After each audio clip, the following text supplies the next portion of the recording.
The rain drummed against the windows of Harrison and Associates law firm, creating a melancholy soundtrack for what should have been a somber family gathering. Instead, the mahogany-paneled conference room buzzed with barely concealed excitement as my siblings waited to claim their prize. I'm Victoria Sterling, though my family had taken to calling me Vicky the disappointment for the past decade. At 35, I was the middle child who'd chosen a different path, leaving the family's luxury lifestyle to build something of my own. Something they'd never understood or respected. "Thank you all for coming," Mr. Harrison began, adjusting his wire-rimmed glasses as he surveyed the assembled Sterling family.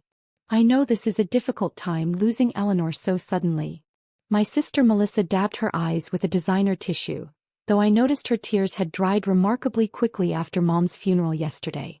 Her husband Brad sat beside her in his perfectly pressed suit, already calculating how much the inheritance would boost their social standing. My brother Christopher lounged in his chair with characteristic arrogance, checking his Rolex impatiently. At 40, he'd spent his entire life coasting on the family name and Mom's financial support. His wife Sandra perched beside him like an expensive ornament, her designer bag probably costing more than most people's monthly rent. And then there was me, in my simple black dress and sensible shoes, carrying a worn leather briefcase that had belonged to my grandfather. The family disappointment who'd walked away from their world of country clubs and charity galas to build something real. "Now then," Mr. Harrison continued, breaking the wax seal on Mom's will. Eleanor was very specific about her wishes. Melissa leaned forward eagerly.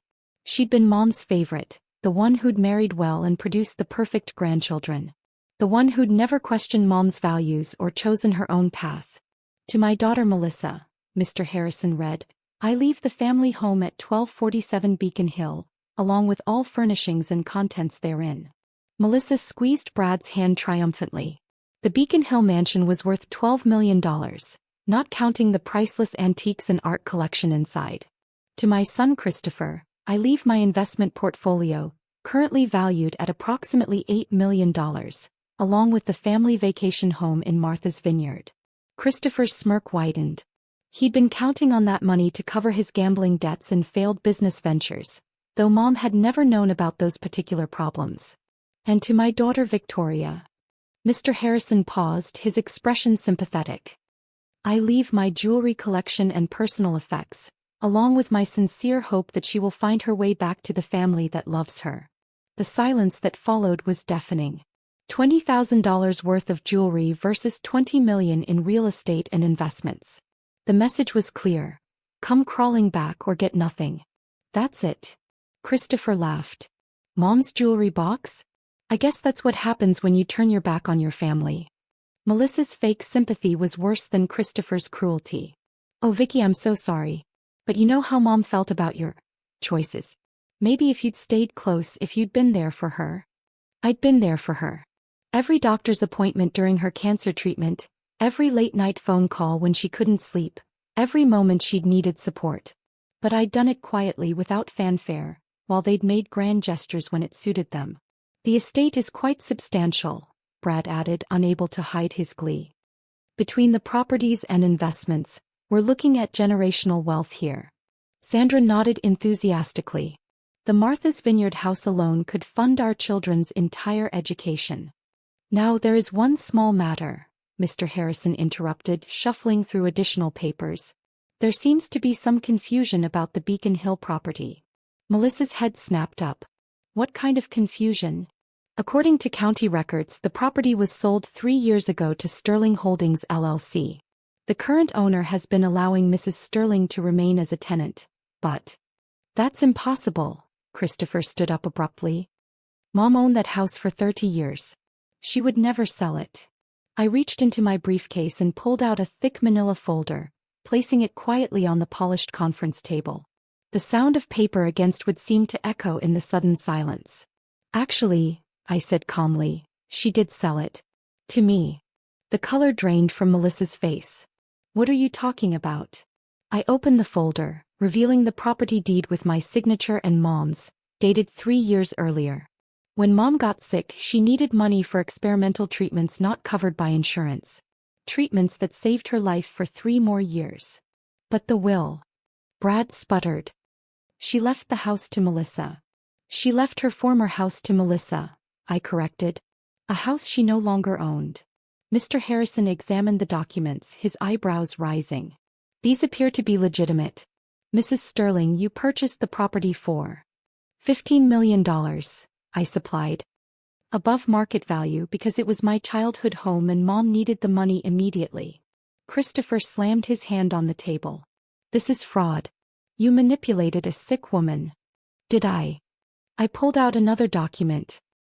Here's the letter Mom wrote to her doctor, explaining that her daughter Victoria had made it possible for her to afford the treatments. She was quite clear about her gratitude. Sandra leaned over to examine the papers. But this means, you own everything? Not everything, I said quietly. Let me show you what else I own. I opened my laptop and connected it to the conference room's display screen.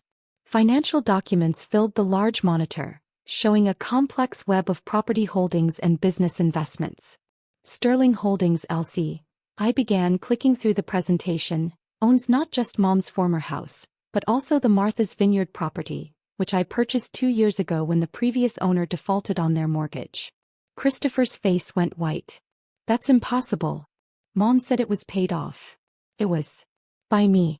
The previous owner was about to lose it to the bank. Mom asked me to help save it for the family. I clicked to the next slide showing investment portfolios. As for the $8 million in investments, that's interesting. Let me show you where that money actually came from. The screen displayed a series of loan documents. 3 years ago, Christopher came to Mom desperate for money.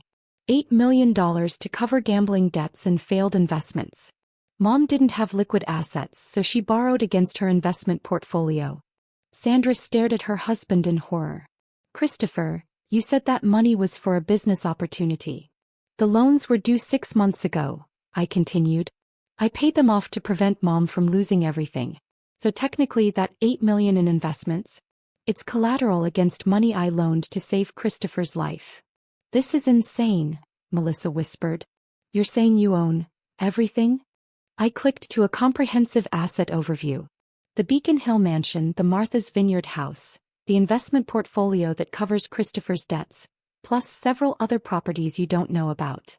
The list was extensive.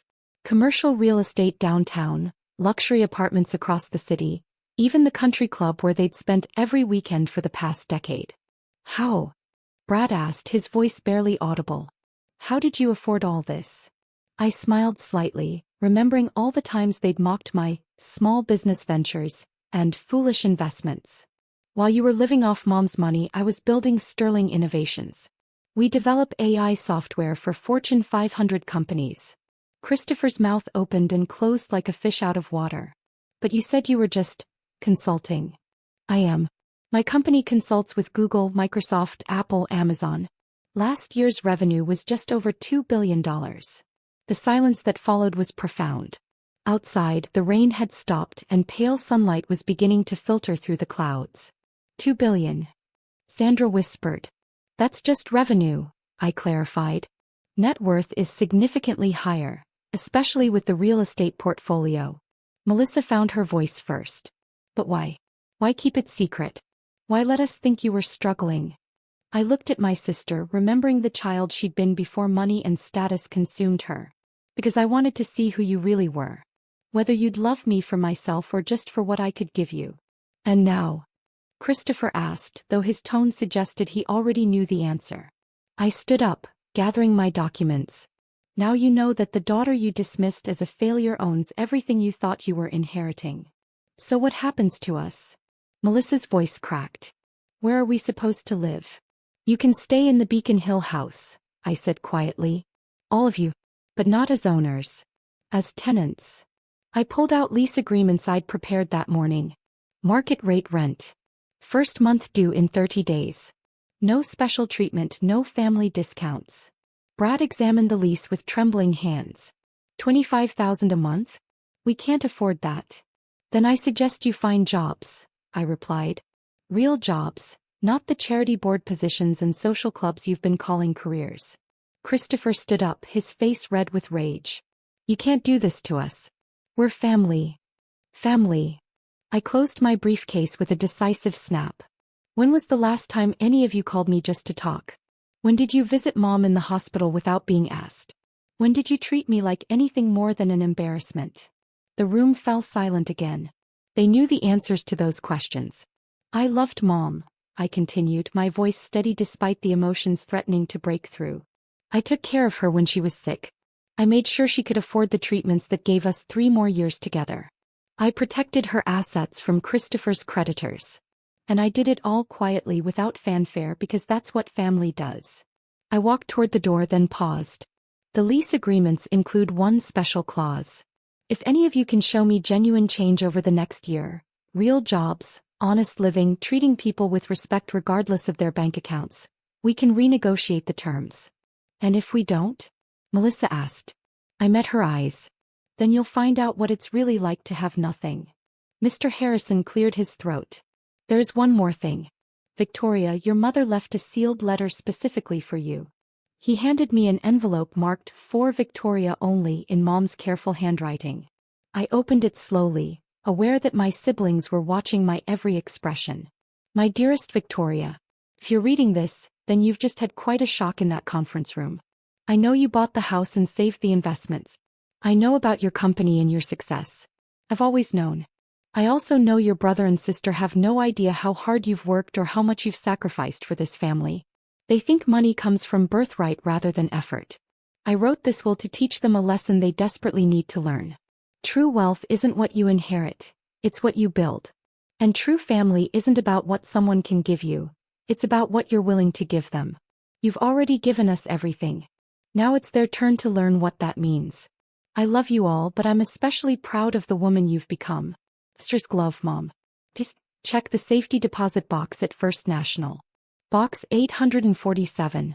The key is in my jewelry box, which really is yours. I folded the letter carefully, tucking it into my briefcase.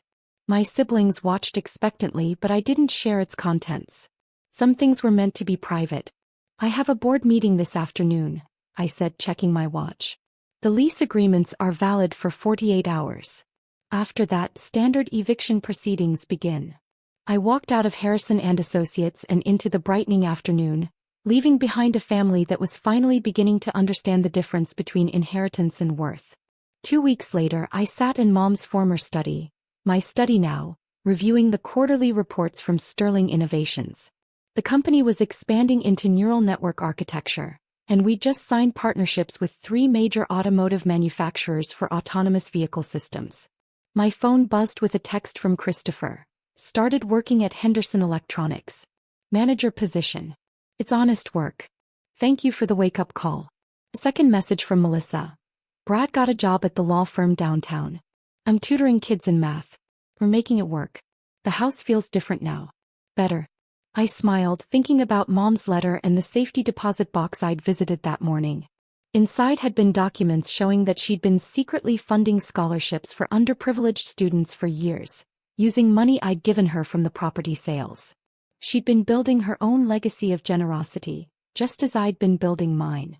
Standing up, I walked to the window overlooking the garden where Mom had loved to read. Tomorrow I would visit her grave and tell her about the new scholarship fund I was establishing in her name. One that would help students who, like me, dared to build something from nothing. Because that's what real inheritance is. Not what you're given but what you choose to create. And sometimes, the greatest gift you can give your family is the chance to discover their own strength. The evening sun cast long shadows across the lawn as I returned to my work, building something that would outlast any inheritance. A legacy of innovation, determination, and the quiet power that comes from proving yourself right through actions, not words. 3 months after that devastating day in the lawyer's office, I received a call from Melissa. Her voice was different, stronger, more confident than I'd heard in years. Vicky, I wanted to invite you to dinner. Not here at the house. At our new apartment. Brad and I found a place we can actually afford, and I want to show you what we're building. I drove to their modest 2-bedroom apartment in Cambridge, a far cry from their former mansion lifestyle. Melissa answered the door wearing jeans and a simple sweater, her face free of the heavy makeup she'd always worn to impress others. Come in, she said, and for the first time in years her smile seemed genuine. The apartment was small but warm. Photos of their children covered the walls instead of expensive artwork. Brad looked up from the kitchen where he was cooking. Actually cooking, not ordering from expensive restaurants. Victoria, he said, wiping his hands on an apron. Thank you for coming. Their children, 8-year-old Emma and 10-year-old Jack, ran up to hug me. They'd grown taller and somehow seemed happier despite the dramatic change in their circumstances. Aunt Vicky, Emma exclaimed. Mom's teaching me about computers. She says you're really good with them. I glanced at Melissa, surprised. You're learning programming? She nodded, a slight blush coloring her cheeks.